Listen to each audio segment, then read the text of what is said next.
तो राष्ट्रमाता कह रहे थे,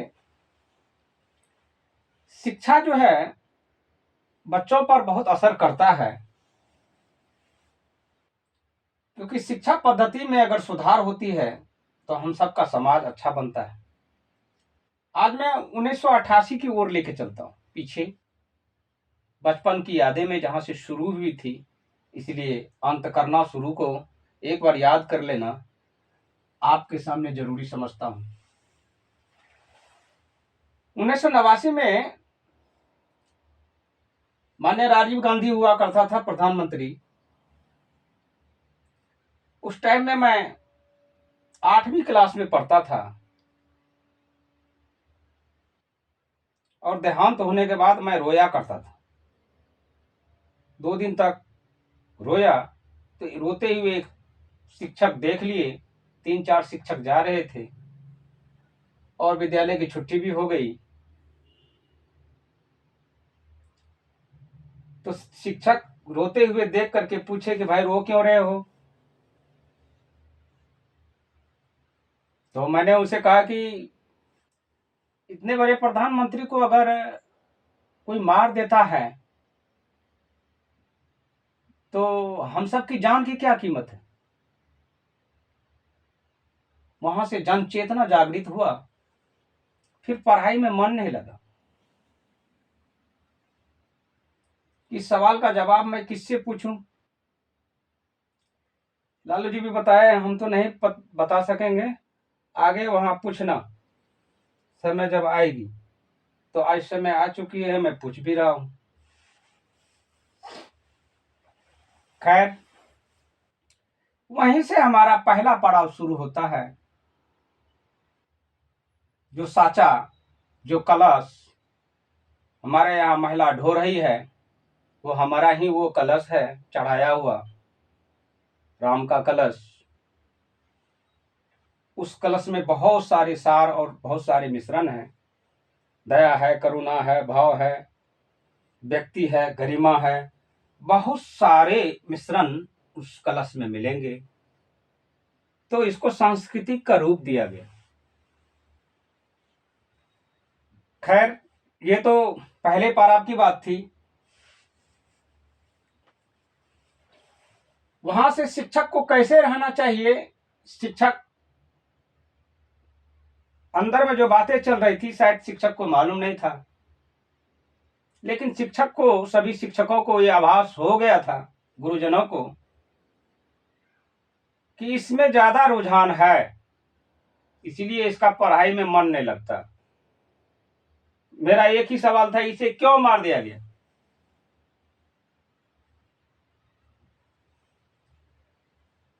खैर, ये सवाल पॉलिटिकल का है, मैं शिक्षक की ओर आ रहा हूं। तो शिक्षा विभाग में शिक्षिका और शिक्षक दोनों को रहना स्कूलों में अति आवश्यक है, तब शिक्षा का आसार प्रसार होगा। अब जैसे एक बच्चा, उस टाइम में शिक्षिका होती स्कूल में, तो वो पूछ सकती थी, बेटे बताओ क्या बात है। तो अंदर के तह तक अंदरूनी बात जो विकृति थी अंदर में, वो बाहर निकला था। तो उसको उसी रूप में प्रशिक्षण लेकर के बच्चे के साथ में 8 घंटे का क्लास होता है, किसी भी प्राइवेट में हो या सरकारी में हो, सबके लिए हो। तो उसको, इस बच्चे को आभास ना हो कि मैं माँ के शरण में नहीं हूं। और डिसिप्लिन वाले भी चाहिए, उससे बच्चा को थोड़ा भय हो, तो उस शिक्षक के नाम से जाने कि बच्चों के लिए, कि नाम को जानते ही वो कदम उसका लड़खड़ाने लगे। अनुशासन ऐसा भी होना चाहिए, हम लोगों को मिला है। तो ये मैं प्यार बांट रहा हूं कि शिक्षा कैसी होनी चाहिए। कारक शिक्षक भी चाहिए, और ऐसा लगे कि बच्चों को कि मेरा पिता नहीं है, मेरा माता नहीं है, 8 घंटे आभास नहीं होना चाहिए, ऐसा भी शिक्षक चाहिए। इसके लिए शिक्षा फ्री की आवश्यकता है, कलम कॉपी को फ्री करने का है। अगर मैं उनको एक टाइम का भोजन देता हूं, अभी उसमें नहीं लिखा था, सरकार ने ऐसा नहीं किया, अगर लिख देता तो सरकार वो भी लागू कर देता, मुझे पक्का पता था। मगर मैं थोड़ा जल्दी में था, सोचा आगे अधूरा काम ये भी पूरा कर देंगे। लेकिन कलम और कॉपी बच्चों के लिए फ्री होने चाहिए। 1 महीने में 2 कॉपी, कम से कम 2 कलम। और मेरा पॉलिटिकल में मन नहीं है। मैं आप लोगों की सारे सिस्टमों को की करतूतों को देख करके मुझे घिन सी आने लगी अंदर।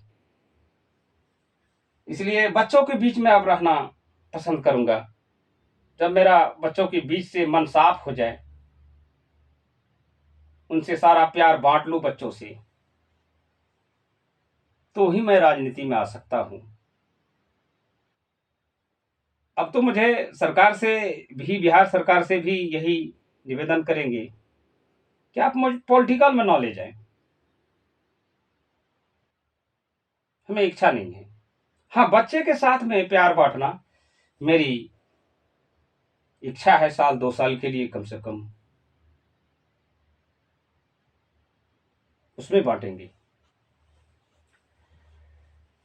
तो शिक्षा विभाग को कैसे दुरुस्त किया जाएगा और कैसे शिक्षा मंत्री बनाए जाएंगे और किस तरह का शिक्षा पाकर के वो आए हुए हैं और कौन बनेंगे, ये तो पार्टी के द्वारा चले जाते हैं, हम बना देते हैं शिक्षा मंत्री। जाओ भाई, ठीक है, एजुकेटेड है, कहते हाँ।